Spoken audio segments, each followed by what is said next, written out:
There's an echo. Is the echo me? Yeah. Wait, did you have two things on? Huh? Somebody have two things on? I turned off the other one, I thought.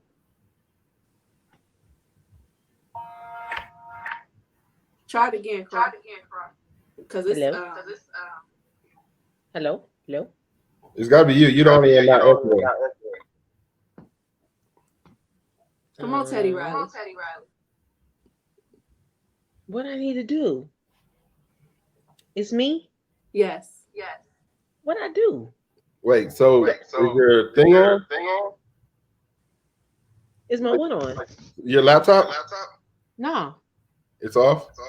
it's off. So I'm echoing pretty bad? You're not echoing, but we can hear ourselves.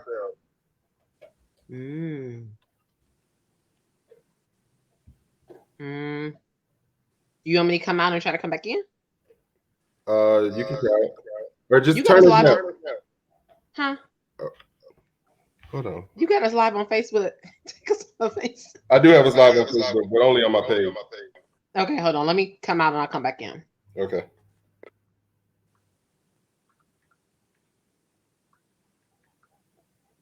hold on. Let me come out and I'll come back in. Okay. Hey, Amberly.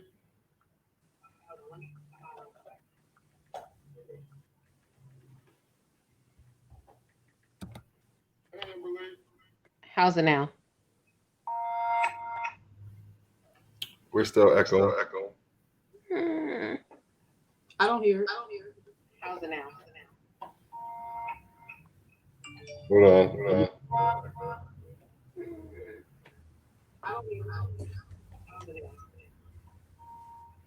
All right, what about now? Hello? You hear it?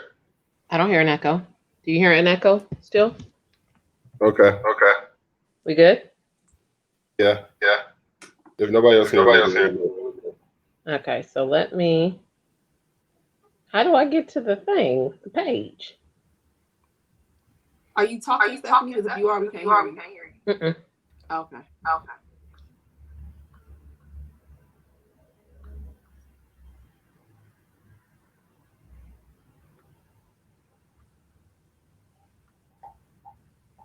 Are you live from your highly revered page or from Brandon? Highly revered.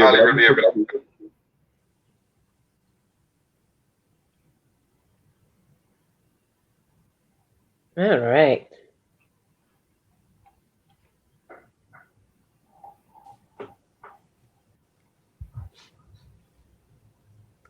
Cool. Oh, people are coming in. See, you doing work.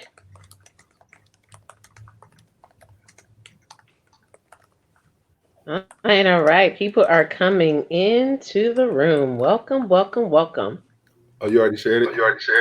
I'm trying. Okay. For some reason, Krah not coming up. Oh, I got it. I'm in there.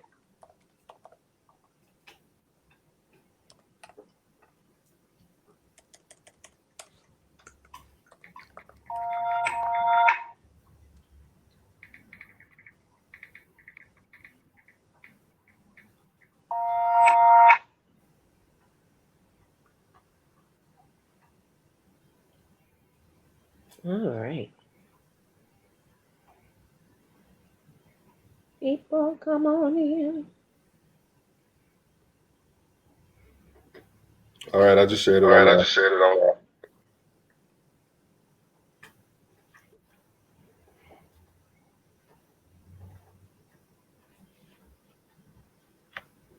All right. Yeah, people coming in the room. Hey, Krah.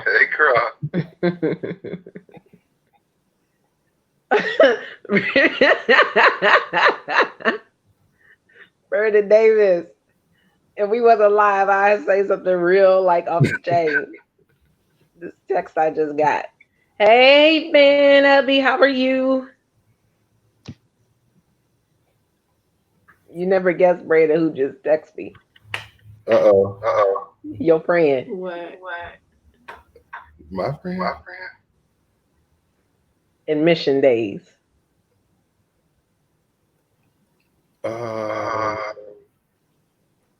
Went on to Cedarville. Oh. Y'all know we on live. I know. Yes. It's cool. That's all I'm gonna say. Here he is. Hey. I was just saying. What's up, William Randolph? You off the chain that you in the city and you didn't say nothing. Yeah, I wasn't. Yeah. That's cool. I love for the people that like to come to Chicago and don't say anything to us or to me. Y'all not can't hear Krah, right? Huh? I can't hear anything Krah saying. You can't hear where? All right, everybody, we are coming in. Thank you all for joining. We are so excited to. Is she praying? Have you.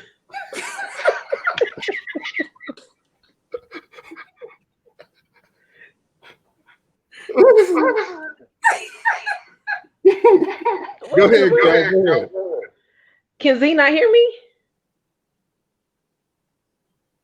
Zakiya, can you hear? No.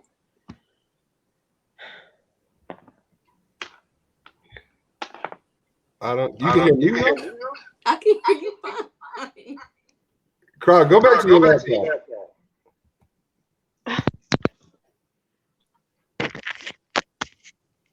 When she put in her earplugs, it might work. Oh, is that what it is? You put in your headphones? How about now? Can you hear me now? Okay. Can you hear me now? She didn't hear you.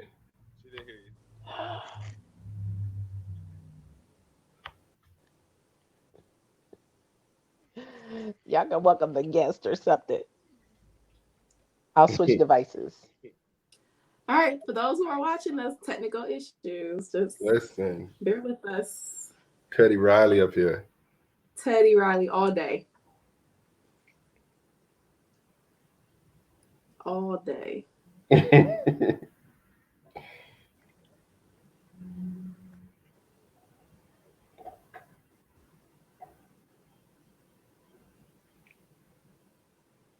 They said it's an echo. Oh, yeah, that's Krah though. That ain't me.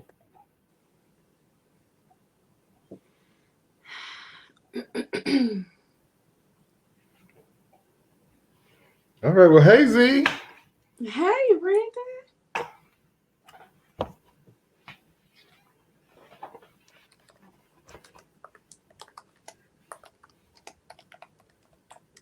God got this gas at 2. What? Oh, he in California. I was gonna say no. It's like $1.40, bro.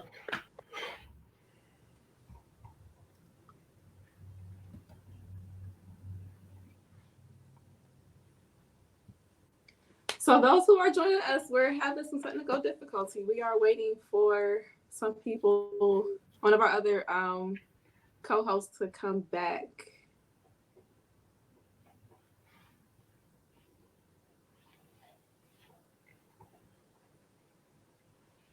As soon as Krah gets here. All right. I am loving all the CSU love, all of our CSU family. Thank you all for joining us.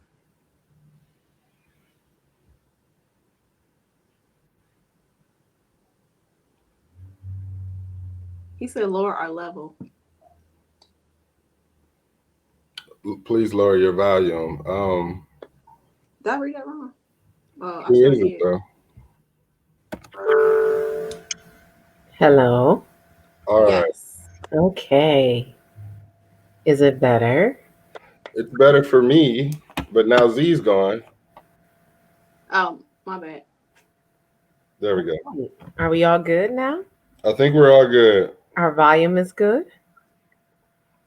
I think our volume is good too. All right. So we're ready to get started. Yes? Yeah, we're ready. Okay, good evening, everyone. Of course, though you practice and you try to prepare for things in life, there are some times where there are those unexpected situations that come about. And that right now, it is technology. But welcome to the inaugural Truth Be Told podcast, joint podcast live event. I am Dr. K, and I have a podcast, Free Your Mind with Dr. K, and I have my two amazing friends, family here as well. Let them introduce themselves. Z, you want to tell everyone who you are? So I am Zakiya Brown. I am the creator behind the Sankofa Xperience. I have the Sankofa Xperience podcast that can be found on every platform. That's Apple, Spotify, Anchor, wherever you listen to your podcast, you can catch me there. Brandon. All right, I'm Brandon. Go by Highly Revered. I have a podcast, Highly Revered. You can catch me. Just Google me, and I pop up. I'm pretty much everywhere. All right. Awesome. So once again, thank you all for joining. So the topic for tonight is how to face stereotypes, prejudice, perceptions, and judgments. Man, when we thought about this topic, wow, y'all are in for a treat. So Z, how about you kick us off tonight? So one of the things that came up when we talked about first doing this podcast, we all have different walks of life. So all three of us have just different experiences and wanted to take all of our experiences and share what we've learned and how we've navigated different spaces, different places, just even how we've gotten to where we are. So with this conversation, with this topic for today, we looked at a few different things. Since we're all quarantining, staying at home, staying in place, we have taken advantage a lot more of Netflix and Hulu and all kind of other streaming services. So we decided to kick this off with talking about what we were able to learn in watching the Madam C.J. Walker story, Self-Made. And from that story, we looked at different things in regards to the different stereotypes that was in it. Like there were some racial impacts that was going on, some gender dynamics that was taking place in the film, and even just looking at social economic status and how that pops up. So we were looking at the film, and it brought some things to all of us in different ways of how we have shown up in different places and how our own identities and how we've navigated those spaces being who we are. Not just our identities, but also our personality shows up in different ways as well. So yeah, that's how we just kind of came to this. Who wants to start off first with their reflection on Madam C.J. Walker? So I'll go ahead and start out with mine. So one scene that I think we all had very interesting perceptions on was the scene where you heard Booker T, the whole Booker T, Madam CJ situation, and I think it was his wife, who was pretty much like okay with, the women being behind the scenes and eating back in the kitchen and having their tea and crumpets and chilling out. And, CJ's like, wait a minute, no, we're supposed to be out here. We need to have our voices heard. And so in looking at those particular dynamics, I think we all kind of had certain perspectives about that. And one of the things that came to mind for me is the fact that, how do you know what your role really is in a situation? So thinking about Madam CJ, her feeling that her role in that situation was to step out and be the voice and making sure that women's rights are heard. But Booker T's wife was like, no, we're going to be here. This is where we are. And sometimes the dynamics of us believing that our role is less than because we're not on stage is very real. And so I really kind of reflected in that moment that just because you may be in the backstage, that doesn't mean that your role is less impactful. That doesn't mean that your voice is less impactful. I didn't do any additional research necessarily on Booker T's wife, but I think that sometimes we get caught up in like gender roles and begin to think that, oh, if the woman's in the back, that means her voice is less important, when actuality, her voice can actually be the true power behind. We don't know the bedtime conversations that he had with her. She may have been giving him all his ideas. And so I just really think that sometimes because one is not seen, we believe that their voice is minimized in life. And so I think that that can be a judgment, incorrect judgment that people may make about roles in gender. So talk about how that has actually impacted you. So in very instances where you may have noticed or may not have noticed how your gender or even certain identities have shown up to where you had to navigate those spaces.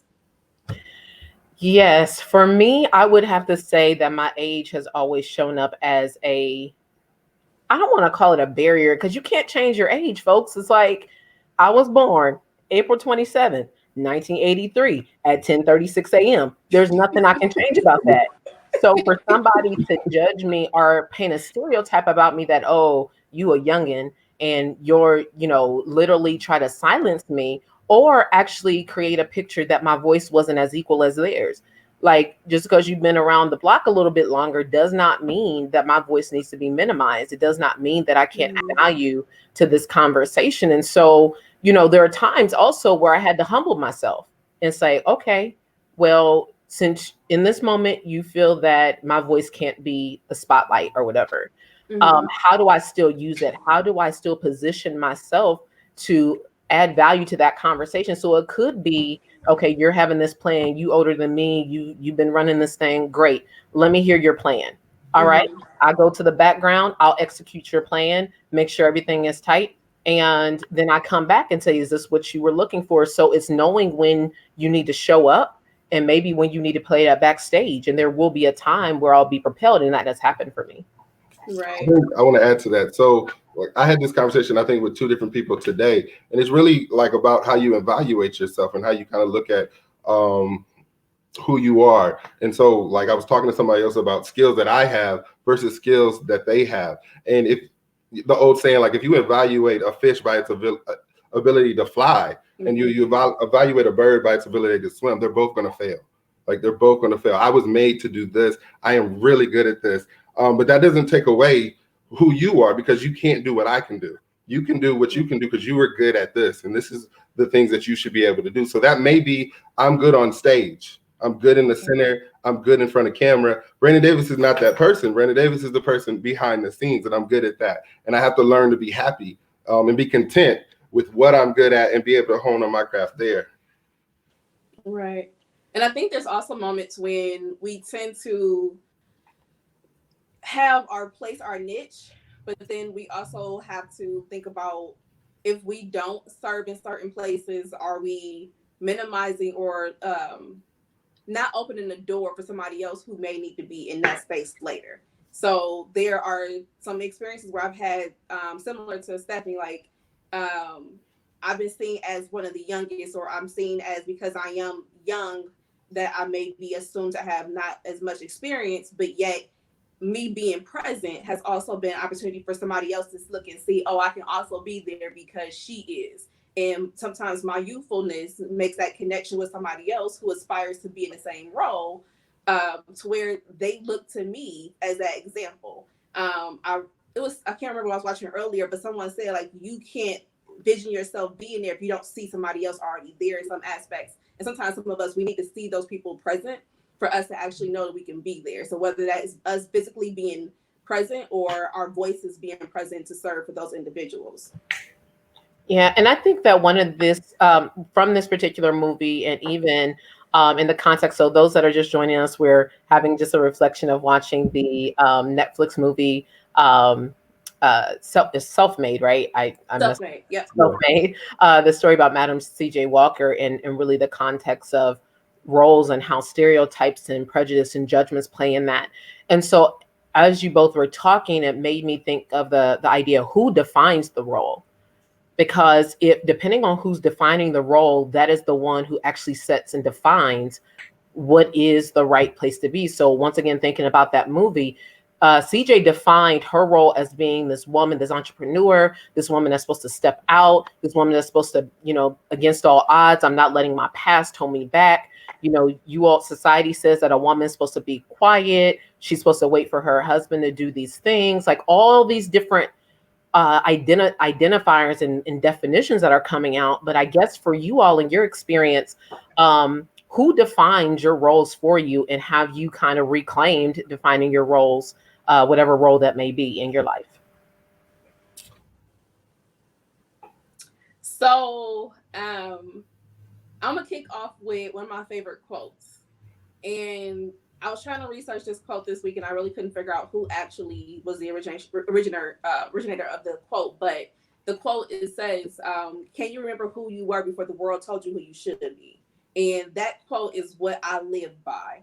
And if I thought about it a little bit more, it was one of those things of, we have all these messages that come to us, no matter what we do, who we are, where we are, and it never stops. And it's always a message of telling us who we should be. And it doesn't allow us time to actually define who we want to be, who we want the world to see us as. So for me, if I'm not cautious, then everything in society will determine who I'm supposed to be. Whether that's leadership in my employment, whether it's stereotypes or prejudices, whether it's just assumptions from past experiences, it's going to always be something else that determines who I am, opposed to me defining that for myself and telling the world, this is who I am, this is who I want you to see me as. So for me, it's anybody that wants to have control of who I should show up as. I think for me, okay, so I kind of talked about this a little bit already on my podcast. So for me, at this moment in my life, I determine what role, and I'm very adamant about that. I determine what I want to do, who I want to do it with, who I want in my circle, who I don't want in my circle. I make the stance to make sure that I'm always defining myself and nobody else defines who I am or what I do. I don't think in the past I have done that. In the past, I've let other people's opinions, other people's stereotypes of who I am figure out what I'm supposed to do or where I'm supposed to be in life. And I've kind of just cut that out. And so like on the podcast, I had talked about, somebody had told me a long time ago about the fun house in the mirror. And so like when you walk into a fun house, you see the first mirror is always a straight mirror. So you look at the mirror and you can see yourself exactly the way you're meant to be, exactly who you are, the right body shape, the right head shape, your face is normal. But when you step into the next mirror, the mirror is bent and you see yourself in a completely different way. Whoever holds that mirror, whoever you let hold your reflection, is who controls what role and how you perceive yourself. God's given you the ability to see everything in the room except for yourself. So you don't see yourself unless somebody shows it to you. And so like I was talking about keeping the right people around you, but it goes in this: when you're around people, they have stereotypes and they lack experience knowing who you are, or knowing people like you, or being out in the world, then they have the ability to control who you are, what you look like, what you say, or your opinions of yourself or other people's opinions of you. Right. Come on, Brandon, you get the snaps and everything on that one. I love the funhouse mirror aspect. And I would say for me, over these past couple years, I have really reflected and redefined what my role was, because I don't think I really knew what it was. I felt like that, thinking back on my entire life, I was always trying to live up to something. I was always trying to go after something. And so in that vein, it was either, being raised in a single parent household and having some different things that happened to us growing up, the statistics would say I should be this. I should be maybe not finishing high school or not going to college. Or if I do those things, I'm going to be a little delayed because I may have, some kids or some, multiple baby daddies and all those different things. So I felt like a lot of times in my life, I was always running away from, being something or being this idea of something. And to be honest with you, when I stopped and reflected on it, I was actually running away from like a part of myself. It's hard to, I'm thinking about this. So I was watching the movie War Room the other day. I don't know if you all have seen that movie, War Room. It has Priscilla Shire in it. And there's this scene, The Christian movie. It's a Christian movie. Yes, Brandon, it's a Christian movie. Yes, Lord. We're going to make sure the Lord permeates a little bit. So in this movie, you see this, there's a shot where the husband is having this dream and he hears his wife like screaming and yelling and crying and like, help me, help me. And so he runs and he sees this man hitting his wife, and he's like, hold on, wait a minute. And when he pulls the man back, he's actually looking at himself. And then he woke up from this dream. And so in that particular movie, but then in my own life, what I realized is that sometimes it wasn't anyone else that was defining the role. It wasn't anyone else that was setting the line or setting the bar, but I was setting it for myself. But I kept trying to run to it, but I kept moving it, and I kept trying to, pull all these different things to define it. And I thought it was somebody else saying that, Stephanie, you got to be this. Stephanie, you got to do this. Stephanie, you have to. But all along, it was me. And so now what I'm really trying to do at this point in my life is to make sure I'm redefining and seeing myself through the lens of who God sees me as and who I'm supposed to be versus who, the people that are, have the mirrors that are bent, or have the mirrors that are fuzzy, or have the mirrors that are distorted, but truly looking at myself at, who is God wanting me to do and setting me to be and calling me to be, and truly walking that out, and then even redefining how I see myself. Because if I don't change my own measuring stick and get it aligned with something that is true, I will continue to chase after and do things that are not aligned with who I'm supposed to be. So that has been very important. But I think that also can play a part. So when you're talking about also looking at stereotypes, we had that similar background where if I were to talk about where I grew up and people would say, well, no, the one thing I always love is whenever I connect with somebody from high school, the first thing they ask me is, how many kids do you have? I don't have any. I'm like, what you mean you don't have any? And then instead of asking me, are you married? It's more so, why don't you have kids? Why not ask if I'm married first? Like, that doesn't click in their minds in regards to there is probably a type of path I'd rather set instead of just having a child. Nothing's wrong with it out of wedlock, but that's not my dream or aspirations. But yet, where I'm from, that's the norm. So it's an expectation that has been placed on where you're from. You should already have had kids before you came out of high school. And for me to even say I'm working on my doctorate, it's like, you're an anomaly. Where did you come from? How did you do that where you came from? And similar to you, I was running, but I was running from being another statistic. I was running from being the stereotype. So I refused to allow my environment to determine who I was going to end up being. Because if I had stayed in that environment, I don't believe I would be where I am right now. And I'm thankful for that. At the same time, I do believe that there are some stereotypes that we do embody, and there are some that we can reclaim. So even for myself, a lot of individuals would probably try to label the angry Black woman. And there was a moment where I was like, I'm not angry. I'm not that angry Black woman. But if I think about why I'm angry, then yeah, I am angry. I am the angry Black woman. And I'm that person because of the things that happen to people. I get upset because we cause harm towards other individuals. I get upset because there are systems of oppression that impacts communities. I'm upset because we still have to have the same conversations about certain things that we have in our society. Like, yeah, I'm upset. Like, I think a lot of people should be upset because we're still doing the same thing over and over again, and we're not progressing. So in some places, in some instances, when you're running from what you don't want because you've seen it. And then in some instances, you can also embody certain situations to where it may be your motivation or your fuel to continue to move through and become who God wants you to be. Brandon Davis. I think for me, I don't like to talk a lot. I think for me, I face different types of stereotypes from everybody. And so I kind of had those moments where I said, like, hey, how am I playing into these? How am I contributing to what people think about me? And sometimes you're not, but people's perception is their truth. It might not be the truth, but it's their truth. They believe it no matter what, because that's their view.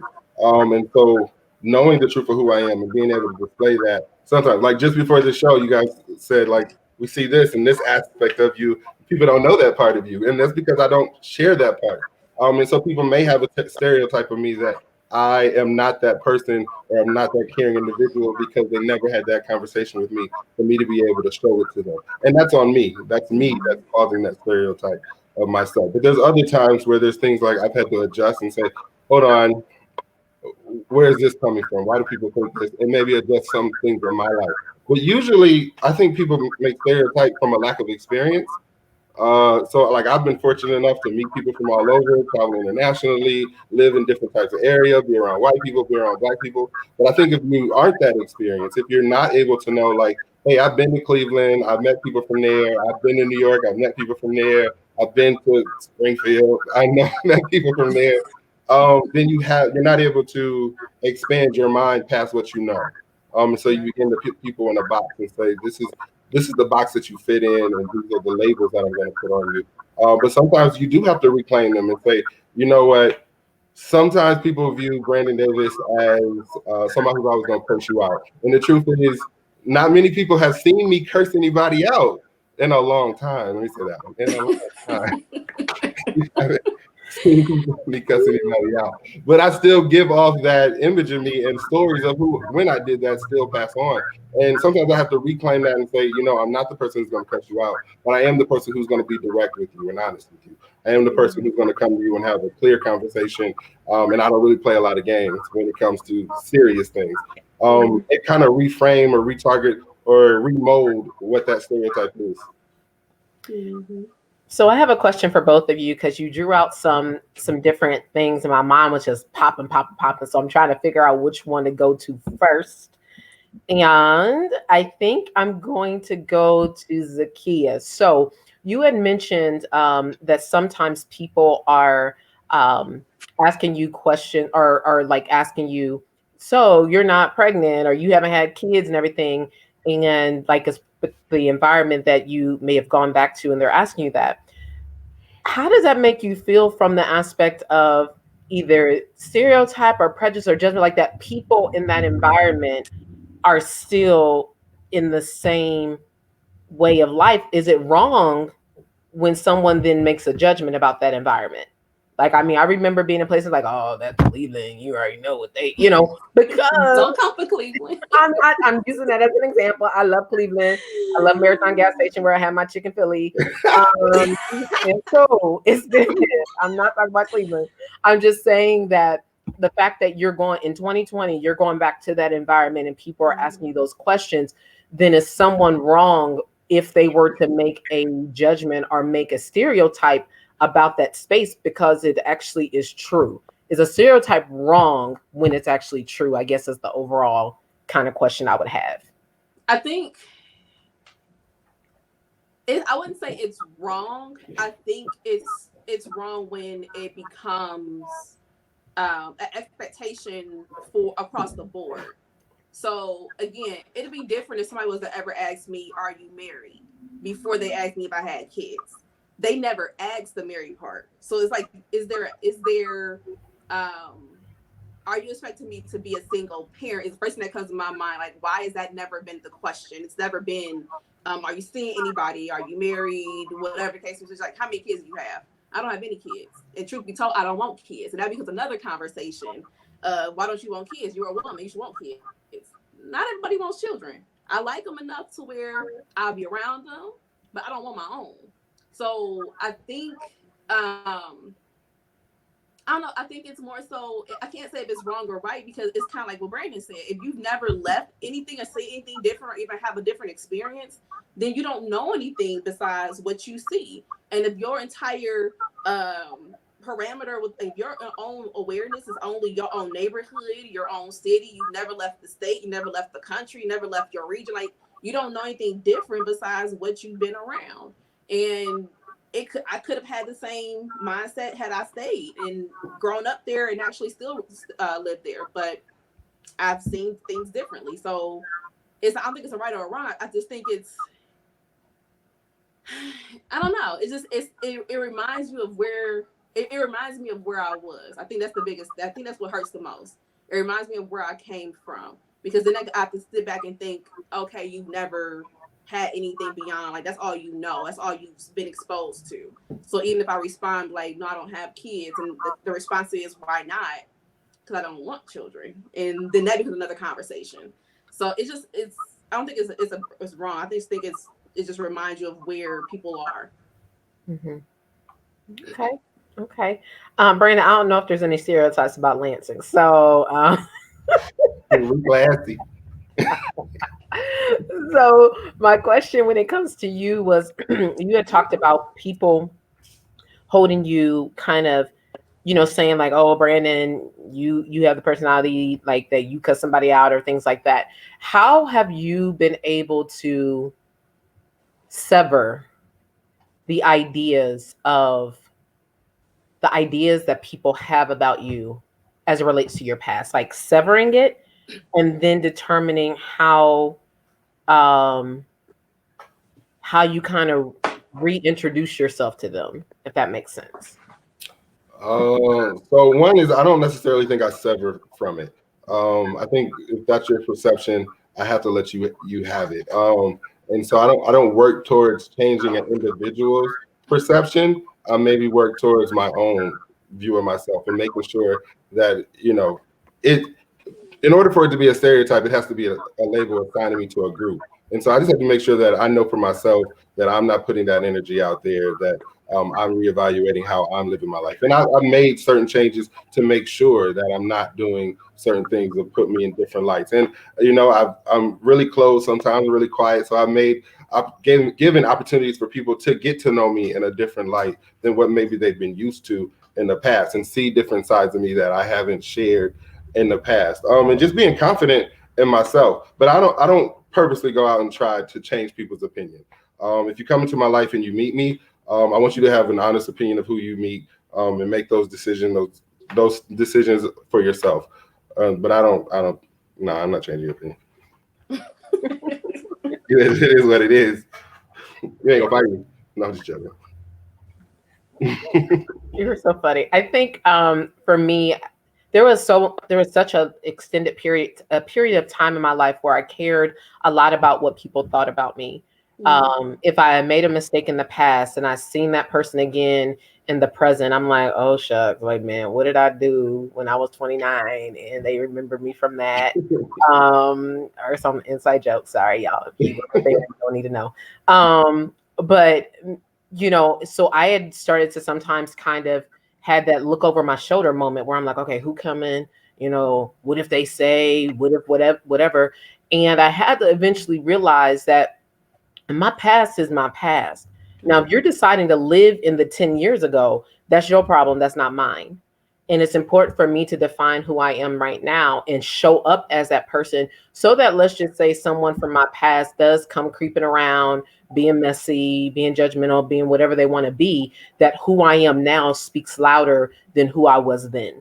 And I think that sometimes a lot of people, it's like, oh, let me make myself completely over and change my name and change my whole thing. No, no, no. You were made who you were for a reason. I do believe that we all have to grow. We have to evolve. We have to mature. But to continue to change yourself because you're trying to dodge your past is ridiculous, pretty much. And I had to realize that that if, like I said, if you're gonna come up behind me and tap me on my shoulder and like, so I remember when, that's great. You can stay there. I'm in 2020. That's not who I am anymore. Bye, Felicia. You know what I mean? It's just like this. I just have zero tolerance for that. But also, and for those who are listening, don't get me wrong. I didn't wake up like that. It took me time. I was literally bound. I'm going to use that word. I was bound and arrested to what people thought about me.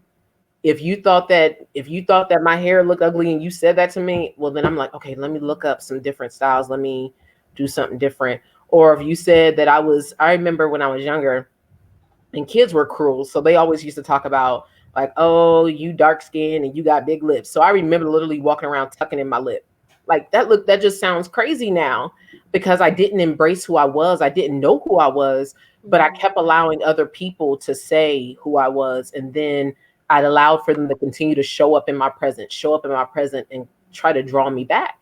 And so I had to realize, no, you don't get that power anymore. So you can stay once again 10 years ago and reminisce there. And when you're ready to come up, you come up into my present, maybe.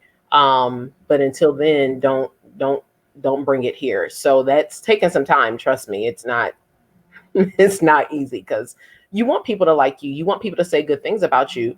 And there are times in your life where you do stupid stuff. And you just don't want to be held to that stupid decision that you made. But also that decision may have helped you grow and develop to be who you are. So not even really kind of like, dang, I wish I wouldn't have done that. Yeah, you wish you wouldn't, but what did you learn from it too? So kind of taking all those things into perspective for me. But also I think we should look at too, being held to our past as we're growing through things, and then how that applies or how that shows up in our professional lives. So about a couple of years ago, I applied for a position, got to the interview stage where I was actually invited to the campus. And when I got there, the last question that was asked from the person that was interviewing me was regarding a blog post I had created, like maybe 5 years prior, if not longer. And that person was pretty much asking, like, am I still the same person? Do I still have the same beliefs? And I had to question, like, yeah, I still do. It's probably more now because I'm becoming more comfortable in my skin. And the blog wasn't anything questionable or that may traumatize, like may damage my career. I mean, the blog was for a professional association that's relevant to my profession. And it talked about authenticity. It talked about actually being yourself. And we talk about that a lot in regards to being true to who you are and being comfortable in your own skin. But the person took it as if I would be more rebellious than compliant. And I'm like, in some instances, you have to kind of go against the system. So if the system is being unjust and unfair to certain populations, yeah, that's who I am. And I'm comfortable with being that person. I'm comfortable with being the rebellious one who will challenge the system, because sometimes we have to just change what we're doing. But will I be the one who will call the news station up and say, this is what we're doing? No, I ain't gonna do all that. But just also being mindful of, like, how does your authenticity show up? How does you being comfortable in your own skin and actually being that person? What is that? What can that do? How does that look for some people? And what challenges can that bring? I think that that's so important. I love the word authenticity and being authentic. And I think that sometimes the judgments of other people could come from us not being our authentic selves.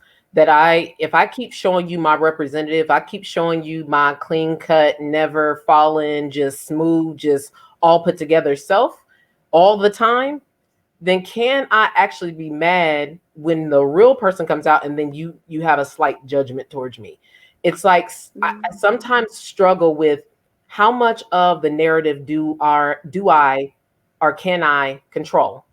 And I think that sometimes some of the narratives that we face in our society, whether it's stereotypes, judgments, prejudice, all of those things, sometimes we're giving the words so the person can write the narrative about us. It's like we're showing up in certain spaces, we're being certain people. And am I saying you can't do that? Am I saying you aren't, able to kind of play these different spaces? No, you have that choice. But at the same time, you have to know that whatever choice of you coming up, if you're not your authentic self, or even if you are your authentic self, you have to be okay with how sometimes, and I struggle even as I'm saying it. So I'm going to put it as a question to my friends over here because I'm struggling with it. Do I have to be okay, or is it okay for someone to write a narrative about who I am authentically showing up as, or who I'm not authentically showing up as? Do you have a right to, formulate something and write whatever because of how I show up? Brandon. You don't have the right to. I don't want to say that. You don't have the right. You never have the right to judge me. You weren't given that responsibility or that job. There's only one person who can do that. And so you don't get that option. You can. And I think the real question is, can I be okay with that? And yeah, I can be okay definitely with you coming in and having your judgments. It more so reflects on you than on me, that you came in and you're closed-minded, and you came in and you put me in this box and labeled me on who you think I am. But it doesn't reflect on who I am or how I view myself. And it kind of just goes back. I don't really care your opinions of me. I really care about me knowing the truth and being authentic and saying, this is who I am. This is what I bring to the table. This is how I'm living my life. I'm making sure that I'm positive. I can listen to your judgments and hear what you're saying and maybe get like small points and say, I need to think about that. I need to reevaluate how I am coming across. When, I can talk slick at the mouth sometimes. I will say something and somebody can hear me and go like, what is that? And you're like, I didn't really mean it in that way. It just came out. So sometimes that's something I need to think about. Now you're judging me based on what I said, and that wasn't my intent. That's something. But no, your judgments reflect you. That doesn't reflect me. Z, you have anything to add to that? Or are you going to let that just... No, Brandon summed it up. Let it simmer. Let it simmer. Yeah, Brandon, he did it. So as we're kind of just thinking a little bit more, once again, want to thank everyone that has joined us tonight for our first live Facebook Live of Truth Be Told. And so, of course, we love and see all the comments. So if you have any questions or anything you would love for us to answer or talk about as it relates to this topic of stereotypes, prejudice, judgments, and kind of our own experiences with those, please feel free to type it in the comments and we can, definitely add it to our conversation. So I just wanted to put that out there. So thank you all again for supporting us tonight and joining us. So where you currently are in your life, and kind of looking forward in this, where we are in society, I guess, what are you hopeful about as it relates to the shifting of narratives about ourselves, about our society, as it relates to, I feel like almost stereotypes and judgments, they still many times prevail, even in a situation, the current scenario we're in now. But I guess, how are you seeing the outlook on different narratives about stereotypes and things? Like, how are you just kind of feeling in this moment about stuff? So I'll start. So for me, I'm very much in a moment where I'm being open. Like, me and my students always talk about me being a closed book, something you can never kind of read. And I'm really open right now, just kind of living my life freely, and experiencing. And I'm hoping that I'm sharing that with people, so people get a different opinion with me. I think that in my past, I've dealt with a lot of like racism and a lot of stereotypes and prejudices in that way. And so I've hidden myself a lot, and made sure that I've only given parts of you guys that I could protect, parts of me that people could see and be okay with, and not give you all of me or give you things about me that I was scared to. And so I think I'm not in that point anymore. In the point in my life, I'm kind of like, listen, this is who I am. Take it or leave it. And it takes a lot of confidence, but it takes having people around you who are confident, who are, able to boost your self-esteem and be able to allow you to express yourself in that way. That's me personally. I don't know if you wanted me personally or the world. I think the world, though, is moving backwards. Like, I feel like at this point in our life, we're all kind of moving, especially now. I really feel like this COVID situation is separating people from each other is a bad thing. But I think now we're moving backwards. We're going into a place where there are more judgments and there are more stereotypes, and we're not getting to have those conversations with people where we get to know them. We're hearing their shouts and their screams and their rants, but we're not understanding where they're coming from, who they are, why they chose to believe certain things, why they act in a different way.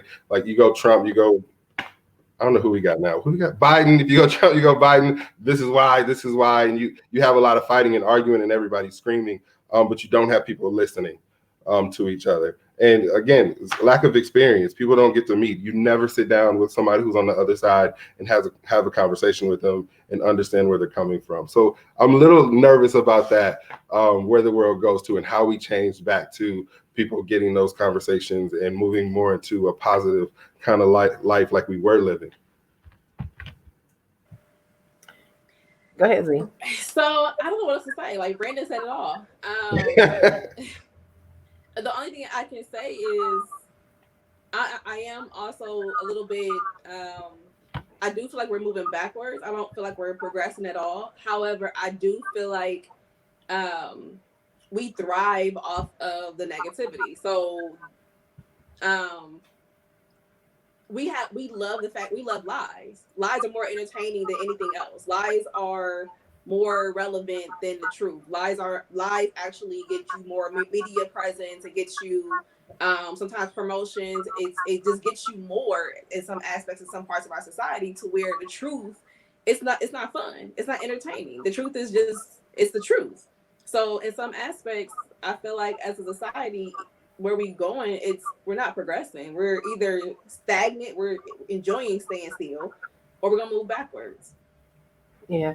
So I'm going to actually have it, and we have a question that came up, but before we get to that question, I'm going to actually go the opposite. I actually am. I believe that this situation, this COVID situation, actually is an opportunity of forward progression. Reason why I say that is this: in a time when you are shelter in place and you are away from people, I believe that there's an opportunity of preparation and progression from isolation. Because if if every day I'm running to and fro, I'm busy, I'm going here, going there, got a meeting there, got a situation there, got, if you have kids, if you have a spouse, whatever the case may be, people were moving so fast, but did people stop and reflect? I feel like in this time, in this moment, people are actually stopping and reflecting. Like, even us as friends, for people that don't know, we have a group of us. There's 7 of us. Young Lions, shout out. You know, there's the 3 of us. We got, Michael Lass, Cassandra Krah, Wayne Knox, Will Murray. Like, we are this core group of friends that have known each other, worked together for 10 plus years.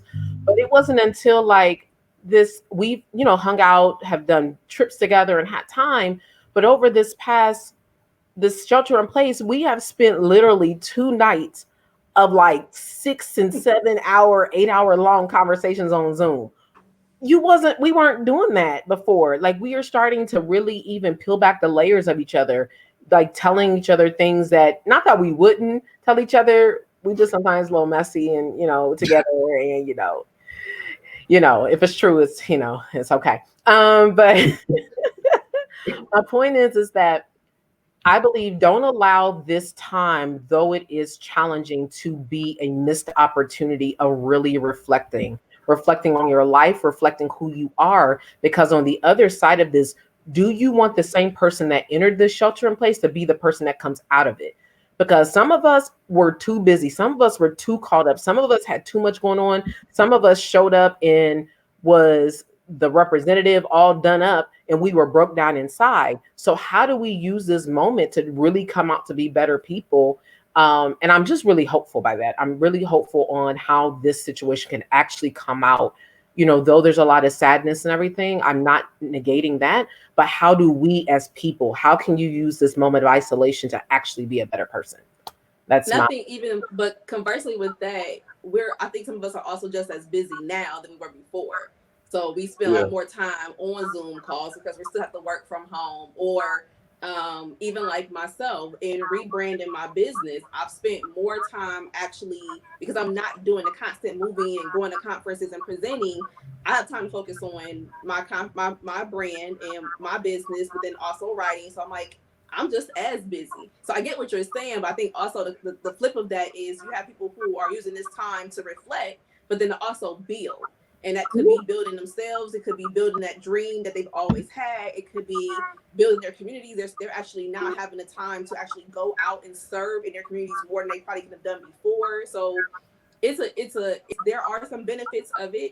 I do see the humanity more. Like, I love that New York, and I think it was California, where actually like doing the whole clapping at 7:00 to honor the those who are essential workers, those who are in the medical field. Like, that to me warmed my heart. Like, we recognize people, we're recognizing humanity, we're recognizing that there are other individuals who are in this with us, who are actually out there while we're sitting at home safe. They said stay at home. I haven't moved, but yet I have a cousin who's a nurse, and she goes to work daily and is exposed and has a husband and has kids. Like, it still shows that there's hope in that aspect.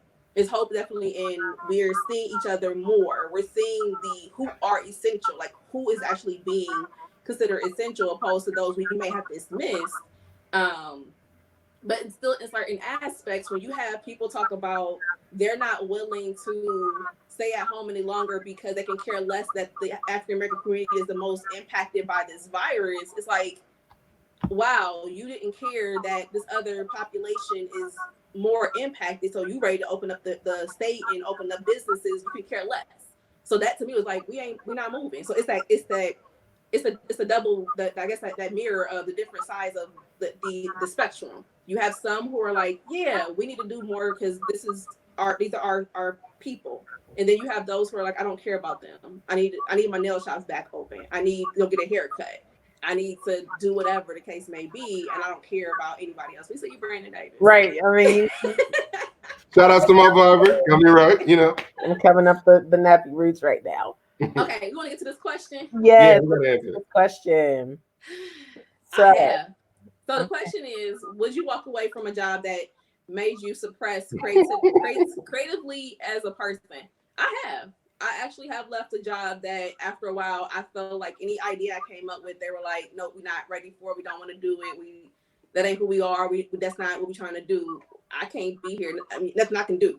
If this is what I see as a vision, as an opportunity for us to grow and move beyond what we're already doing, and anything I bring to you, you're telling me no, well, I'm not who you need. So I have. Yeah, I have. So oh shoot. All right. Yeah, I have that. We'll leave that at that. So I definitely have left a job because I felt suppressed. I would say I'd leave it again. I don't let a job define me either.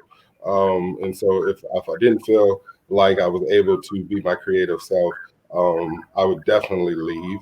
But a job is a means to an end. So I don't necessarily. I have to remember that my job, I work for somebody else, and so I come in there and I give them what they want. Now, and the other things that I do outside of my job, that's all me, and so I'm able to be as creative as I want to with the things that I run. But when I go to work, I'm there to represent you. I present it in the way that you want it to be presented as. If you don't like it red, you want it blue, I change it to blue to make sure that you guys have what you have. I'm representing your brand. And so that's a different type of conversation. If I felt like I wasn't being heard, though, like if I felt like I was expressing creativity and I wasn't being heard, then yeah, I'm definitely out the door with the quickness. But my job, not that I don't care about a job, not that I don't work in a place that I would love, but it is also a means to an end. It's not a company that I own, and so whatever they need is what I give them. Right. Yeah, for me, I can't say I've ever walked away from a job that suppressed my creativity. I've been blessed to walk into roles where the stuff was jacked up when I got there. So I actually was able to be creative in certain ways.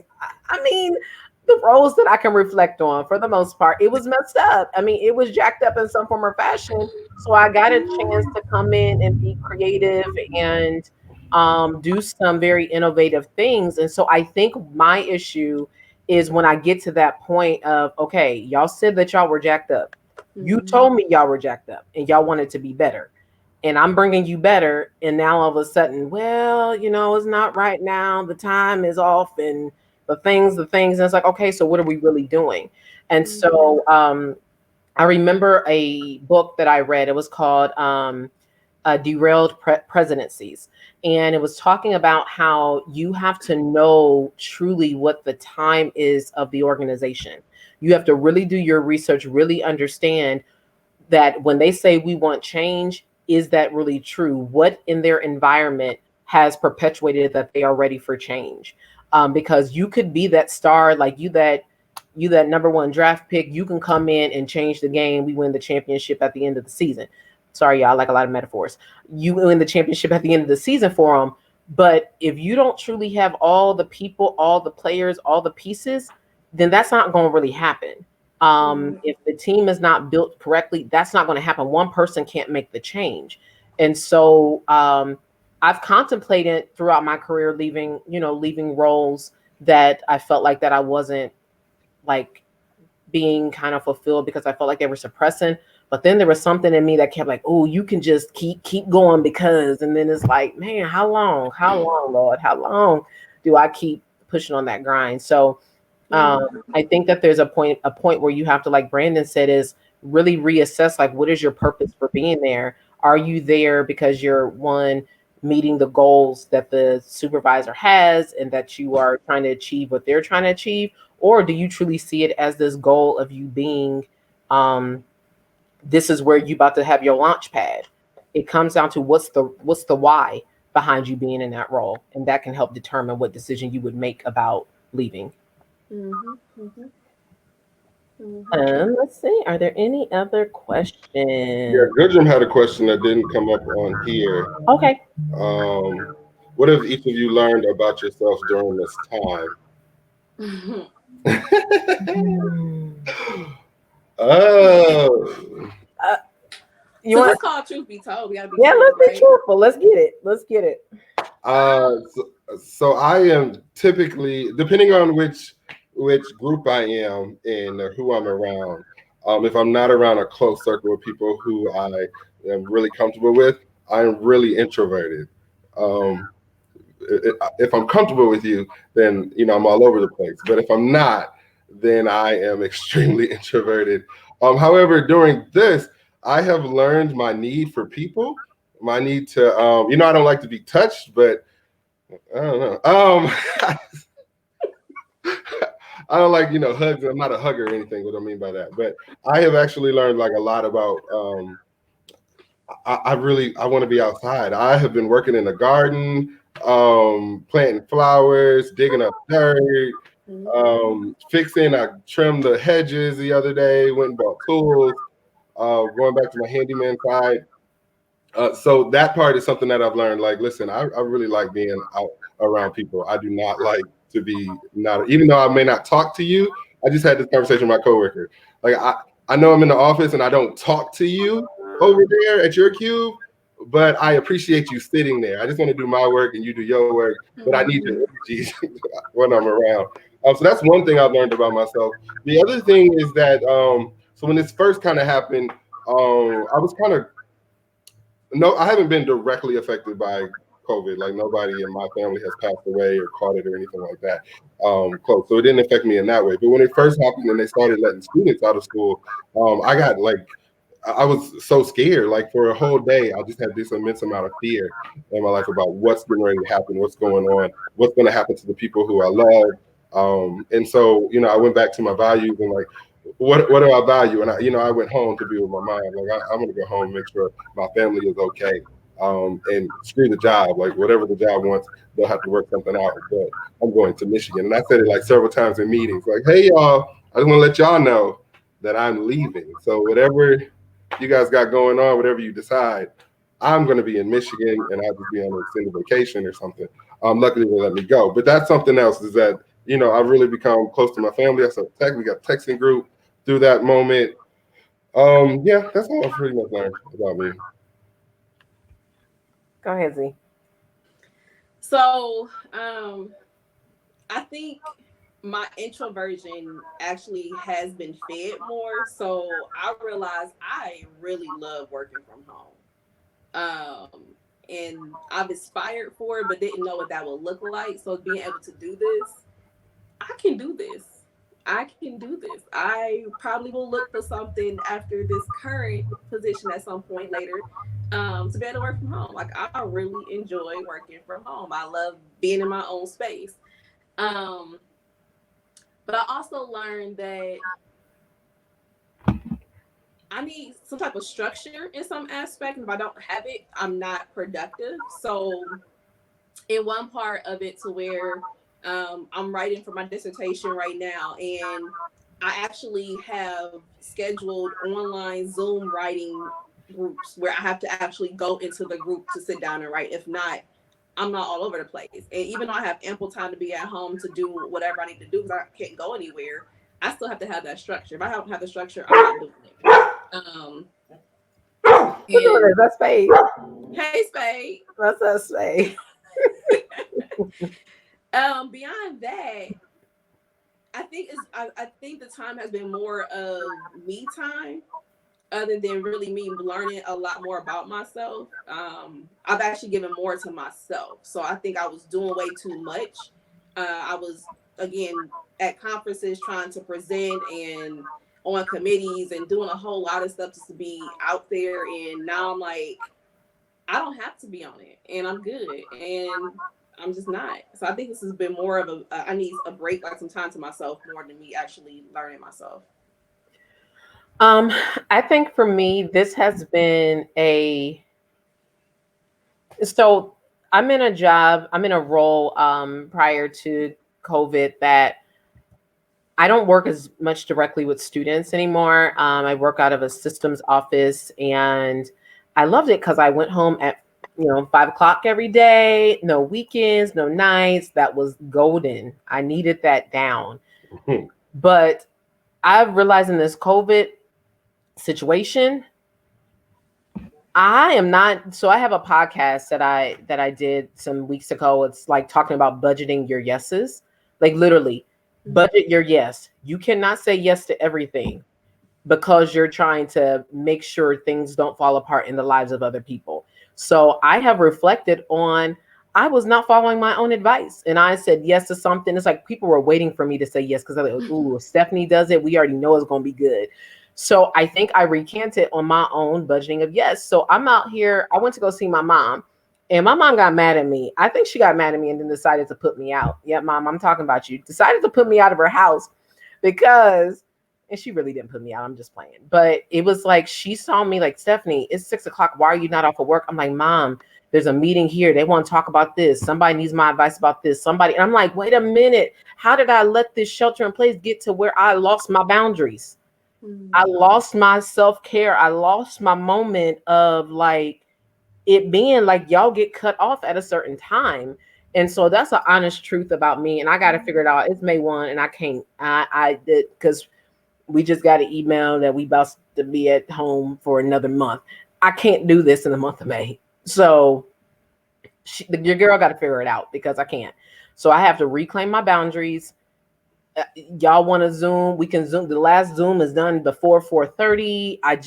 I need my space because I can't allow this time to be stressful for me. There's things I want to do. I've started writing. I have a couple books that I'm working on, couple articles I'm trying to work on. I'm like, I don't have time for y'all and y'all shenanigans. So I got to reclaim my boundaries and make things happen that I have dreams to, that I know I'm called to do. So that's definitely for me.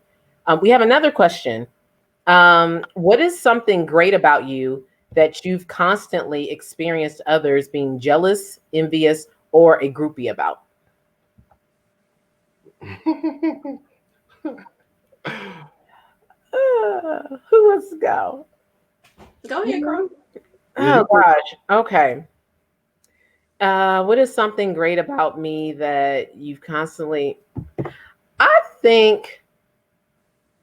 I think that people are kind of a groupie to my leadership style. Like I have, I've always, for the most part, I've had staff that say, well, Stephanie, once you become a president, we following you because of your leadership. And just, I think I really have been very intentional over these past few years of really growing as a leader and not being a leader that just manages people to do tasks, but a leader that is intentional about trying to develop the people that work. I like to say work with me versus work for me. And so I have had a lot of people like, in even some jobs, I've had people that wanted to leave their department, wanted me to work. I had a person wanted me to work on a proposal with them that we could submit to leadership so that they can leave their department and come work for me. And I'm like, man, that's cool. And like, even the fact, like my team sent me flowers for my birthday, or when I was transitioning to another role, to help out for a temporary time, they sent me edible arrangements because they were like, Stephanie, you don't understand what your leadership means. So I would say that's definitely been a groupie kind of aspect of how I show up as a leader, to be inclusive, to be supportive. And that's something that it's taken me some time to grow in and be the leader that I am. So that's been a groupie status for me. Yeah, I don't really know. Because I don't know if anybody's ever been really a groupie or if they've been jealous or envious. I don't know I don't know. I probably wasn't paying attention to know it. I do know where I'm at now. I've been told a lot that people, so I'm in a different role. So if you know me, I'm in a totally different role than what have done in the past. And some people are realizing how much I know about what I do. So there's been times when people will come and ask me questions about what I know. But I think what has been shared with me here is my personality. Like, I relate well to certain individuals, not all. I mean, I'm not for everybody. I'm not everybody's cup of tea, which is fine. I'm okay with that. That's what I learned, and I'm okay. But then certain individuals, I just clicked well with, and I don't know. I don't know if it's a groupie thing. I just know some people just like my personality, and it works. I don't know.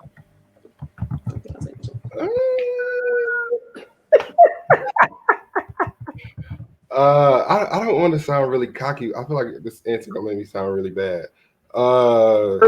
Truth be told, I get told a lot from people that they are envious of things that I'm able to do, or wish they had the ability to do something that I do.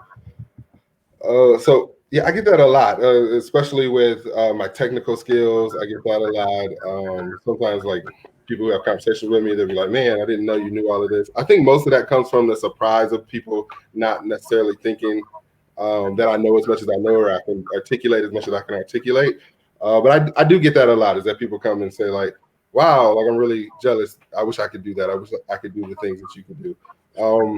Typically, my response is same kind of what we talked about earlier. Is that I'm a fish and I'm able to swim. You're a bird and you're able to fly. So you're just as good as I am. You're just in another capacity.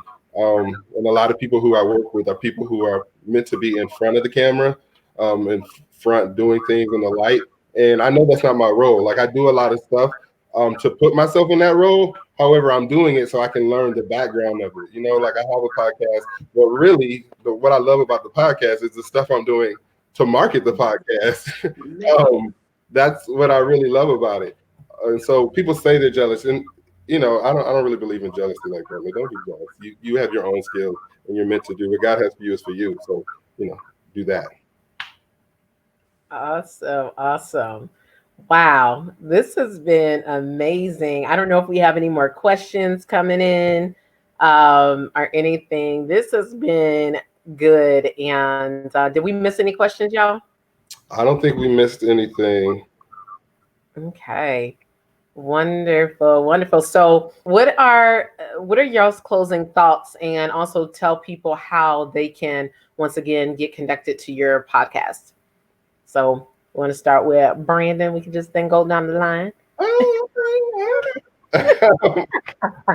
So my closing thought, just when dealing with stereotypes, I would just say make sure that you are having experiences. Go out, experience different parts of life, meet different type of people, talk about different things with them, ask people how they're doing, and then ask them about their lives, get their story before you judge them, before you say like this is who you are, and these are the things I think about you. Find out where they're from and why they're the way they are. Not to excuse anything, but to gain an understanding of where they're coming from, and it might give you a lot more insight into who that person is if you do that. You can find me everywhere, highly revered. I'm literally everywhere, like everywhere. Just Google me and you will find me everywhere. I can take you to find a new place to put myself. So yeah, and you can just click on the link on the screen and it'll take you to me. So my biggest thing is always authenticity. Be yourself, and that's something that I'll learn to do each day. Like it's not a thing where I'm perfect at it. I'm still learning to be comfortable in my own skin, who I am, and even how I show up. So just be yourself.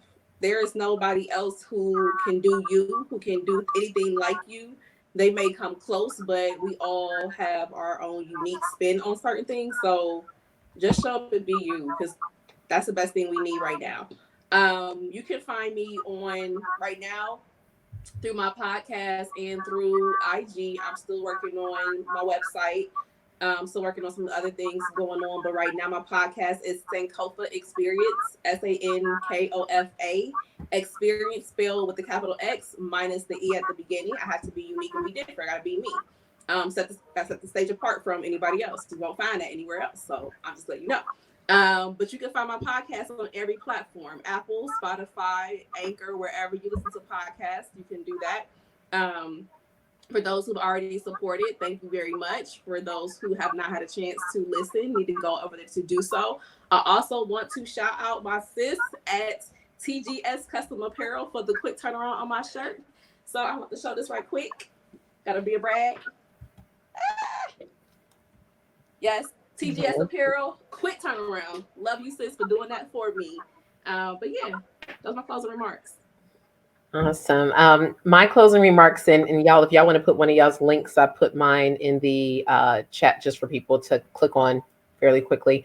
My closing remarks are find out what your purpose is. I think that so many times in life, we are just walking around hoping something falls in front of us and maybe that's it, or hoping that that conversation, that was it. But truly doing some deep rooted, once again, in this time of some isolation for some of us and some separation, um, find out what you are destined to do. And sometimes people are like, oh my gosh, that's really huge. Um, yeah, it is. It's your life. And so if you spend time just kind of learning and understanding what your purpose is, then it makes the things that you do a little bit more meaningful, and it helps you to make the right decisions about what you need to do right now. Because if I know that I'm purposed to, if I'm destined to be a leader in education, then that means that the decision I make right now may not be to decide to go and work in corporate America. Not saying that corporate America opportunity doesn't lead me back, but I don't know that. So that's one of those things that you just gotta have to process. And it takes time. I'm not saying overnight you're going to figure it out, but we have to know why in the world are we here? Like what's our purpose in this earth? Because we all have one. And once you understand that, I think that it helps to give some perspective as to what you need to do, the types of relationships you need to have. You could be more intentional as you know what your purpose and calling is in life. So that is something that I would definitely encourage you all to do. My podcast, Free Your Mind with Dr. K, can be found on Anchor, Podbean, Spotify. My homie over here, Brandon, gonna help me be able to be Googled out so you can find me everywhere. I did put a link in the chat if you want to click on there, and there's some various podcasts. So we want to, of course, thank all of you for joining us tonight. Please share this. This is our first time inaugural Truth Be Told joint podcast. Know that we will do it again. You may not know when, but you will when it's happening. When we find the date, when we determine the date, we will send out a flyer and definitely encourage you to join us and support us. And so, yeah, I know I typically have an exit kind of comment at the end of my podcast. I don't know if y'all do or not. What's your closing word at the end of your podcast, Randy? No, I just be like, okay. All right. That's Randy. What's yours, Z? Mine is just live your Sankofa experience. Always go back to what you've gone through in your past and pull those important lessons, some nuggets, some jewels to help you move forward. That's the concept behind the Sankofa experience. Lose your past as part of your motivation to move into your future. Okay. And always at the end of my podcast, I always say, continue to free your mind. So thank y'all for joining us tonight. All right, you guys. Thanks. Thanks.